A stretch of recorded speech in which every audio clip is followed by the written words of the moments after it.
মুসলিম মহিলাটির লাশ কবরে নামানোর পরে একটি সাপ দেখতে পাওয়া যায়। তারপরে ঘটে গেল একটি আশ্চর্য রকমের ঘটনা।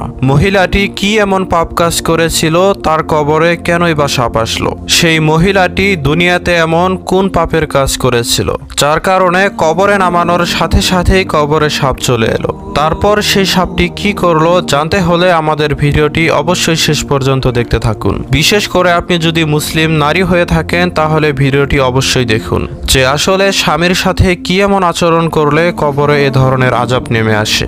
ঘটনাটি নেওয়া হয়েছে কবরের আযাব গ্রন্থ থেকে। ইরাকের একটি সম্ভ্রান্ত মহিলার মৃত্যু হয়েছিল। মহিলার লাশ কবরে নামানোর সাথে সাথেই সাপ বেরিয়ে আসার ঘটনাটি ঘটে আজ থেকে প্রায় 5 থেকে 7 বছর পূর্বে। মহিলাটির মৃত্যুর পর মৃত মহিলার গোসল করানো, মহিলাটির জানাজা এবং কবরে নিয়ে যাওয়া পর্যন্ত সবকিছুই স্বাভাবিক ছিল। কবরের পাশে লাশ নিয়ে যাওয়া পর্যন্ত কোনো রকম সমস্যা হয়নি। জানাজার নামাজ শেষ হওয়ার পর উক্ত মহিলার জন্য একটি কবর খনন করা হয়। তো কবর খনন করা শেষ হওয়ার পরেই উক্ত মহিলার লাশ কবরের পাশে নিয়ে আসা হয়। তো মহিলার লাশটি কবরের পাশে নিয়ে আসার পর দেখা গেল কবরের ভিতরে একটি অদ্ভুত রকমের বিষাক্ত ও ভয়াবহ সাপ রয়েছে। কবরের বিষাক্ত সাপ দেখতে অত্যন্ত ভয়াবহ ছিল, যা দেখে সকলেই অনেক ভয় পেয়ে যায়। তো সাপটিকে তাড়ানোর জন্য সকলেই অনেক চেষ্টা করতে থাকলো, কিন্তু কিছুতেই সাপটিকে তাড়ানো যাচ্ছিল না। গ্রামের সকল মানুষই জানাজায় উপস্থিত ছিল। লোকজন অন্য কোনো উপায় না পেয়ে কবরের পাশে অন্য আরেকটি কবর খনন করতে শুরু করলো। তো দ্বিতীয় কবরে লাশ নামানোর পূর্ব পর্যন্ত কোনো সাপ, প্রাণী বা অন্য কোনো জন্তু কিছুই দেখা যাচ্ছিল না। কিন্তু লাশ নামানোর পূর্ব মুহূর্তে আবারও দেখা গেল আগের কবরের মতো ওই কবরেও বিষাক্ত সাপ বসে আছে। এরপর প্রথম ও দ্বিতীয় কবরের পাশে তৃতীয় আরেকটি কবর খনন করা হলো, কিন্তু সেখানেও পূর্বের মতো আরেকটি বিষাক্ত সাপ বসেছিল। তো ঘটনাটি যারা নিজের চোখে দেখেছিল তারা বলেছিল যে এভাবে 10টি কবর পর্যন্ত খনন করা হয়েছিল, কিন্তু প্রথম কবরের মতো প্রতিটি কবরেই কোথা থেকে যেন সাপ চলে আসতো। অবশেষে এলাকাবাসী উৎসাহী ও বাধ্য হয়ে ওই ঘটনার আসল রহস্য কি তা জানতে একজন বিখ্যাত আলেমের নিকট যায়। গিয়ে সেই আলেমের কাছে কবরে সাপ আসার ঘটনাটি খুলে বলে। তো পুরো ঘটনা শুনে আলেম ব্যক্তিটি বললেন, আপনারা ওই লাশের জন্য যতই কবর খনন করুন না কেন প্রতিবারই তার কবরে সাপ চলে আসবে। তাই উক্ত মহিলার লাশের জন্য প্রথমে যে কবর খনন করা হয়েছিল সেটাতেই তাকে দাফন করা হোক। তো সেই আলেম বা হুজুরের কথা মতো যখন লাশটিকে খাটিয়া থেকে কবরের মাটিতে শোয়ানো হলো, তখন সাপটি শান্ত হয়ে লাশের জন্য একপাশে জায়গা করে দিল। সেই সুন্দরী মহিলার লাশ কবরে রেখে মানুষ কবর থেকে উঠে যাওয়ার পর সাপটি লাশের মুখের কাপড় খুলে জিহ্বা পেঁচিয়ে ধরলো। তো এই ভয়ঙ্কর ঘটনা দেখে সকলেই অনেক আশ্চর্য হয়ে বলাবলি করতে লাগলো, ঘটনাটা আসলে কি, কেন এরকমটা হচ্ছে, কি কারণে মহিলাটিকে সাপ এভাবে পেঁচিয়ে ধরলো? নিশ্চয়ই এই মহিলা দুনিয়ায় এমন কোনো খারাপ কাজ করেছে যার কারণে এমনটা হচ্ছে। লাশ দাফন করা লোকদের মধ্যে ওই মহিলার স্বামীও সেখানে উপস্থিত ছিলেন। ওই মহিলাটির স্বামীকে সকলেই জিজ্ঞেস করতে থাকলেন যে আপনার স্ত্রীর কবরে বিষাক্ত সাপ আসার কারণটা আসলে কি? আপনি কি কিছুই জানেন না? আপনি আপনার স্ত্রীর ব্যাপারে আমাদের কিছু বলুন, যে সে বেঁচে থাকতে এমন কি পাপ করেছিল যার কারণে তার কবরে আজ এরকম ভয়াবহ শাস্তি হচ্ছে।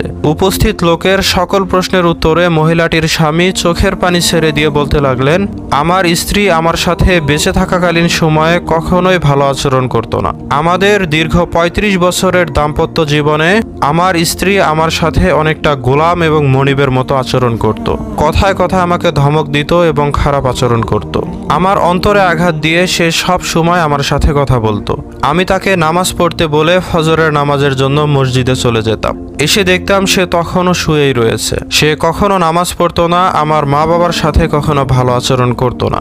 আমি আমার পরিবার, আমার ভাই বোনদের জন্য কিছু করলে আমার স্ত্রী সেটা সহ্য করতো না। সে চাইতো আমি যেন আমার মা বাবা, ছোট ভাই বোনদের দেখাশোনা না করি, তাদেরকে আর্থিক সাহায্য সহযোগিতা না করি। কিন্তু আমার এসব ভালো লাগতো না। আমি চেয়েছিলাম একটা ইসলামিক পরিবার, কিন্তু আমি সব সময় ধৈর্য ধারণ করতাম, কখনোই প্রতি উত্তরে তার সাথে খারাপ আচরণ করিনি।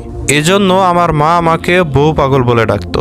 আমার গ্রামের মানুষেরা আমাকে মাঝে মাঝে হিজড়া বলেও ডাকতো। সেই মহিলার স্বামী আরো বললেন, আমি আমার স্ত্রীকে এতটা ভালোবাসতাম যে তাকে আঘাত দিয়ে কথা বলা আমার পক্ষে সম্ভব ছিল না। তাই আমি তার কটু কথা সব সময় হজম করতাম, কিন্তু আমার এতে অনেক কষ্ট হতো। কথাগুলো বলেই সেই মহিলার স্বামী চোখ দিয়ে পানি ছেড়ে দিলেন এবং বলতে থাকলেন, আমি তো কখনোই তাকে মুখ দিয়ে বদদোয়া দেইনি, তাহলে তার সাথে কেন আজকে এরকমটা হচ্ছে?